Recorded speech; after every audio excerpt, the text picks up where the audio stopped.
আচ্ছা দেখো, আমরা খুব গুরুত্বপূর্ণ একটি correct form of verb practice করব। দেওয়া আছে হি ক্যান ড্যাশ ফুটবল এবং দেখতে পাচ্ছ যে ব্র্যাকেটে প্লে রয়েছে।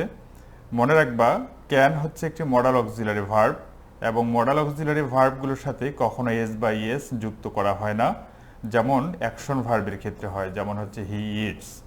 এখানে subject third person singular number, সেই কারণে আমরা হি ইটস লিখেছি। কিন্তু মডাল অক্সিলারি ভার্বের ক্ষেত্রে সাবজেক্ট ম্যাটার করে না, সাবজেক্ট যেই হোক না কেন মডাল অক্সিলারি ভার্বের সাথে কখনোই এস অথবা ইএস যুক্ত করা হয় না। এটা একটা ব্যাপার। আরেকটা ব্যাপার হচ্ছে, এখানে অনেকে ভুল করে এবং ভুল করে এখানে লিখে প্লেস, কিন্তু এটা ভুল।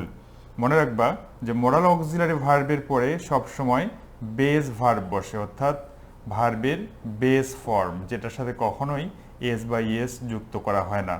অনেকেই এখানে সাবজেক্ট থার্ড পারসন সিঙ্গুলার দেখে অনেকে প্লেস লিখবে, কিন্তু এটি ভুল। এখানে লিখতে হবে প্লে, কারণ ক্যানের পরে অবশ্যই তোমাকে বেস ফর্ম লিখতে হবে। তো হি ক্যান প্লে ফুটবল, এটা হচ্ছে কারেক্ট। অতএব প্লে ভার্বের কারেক্ট ফর্ম হচ্ছে প্লে।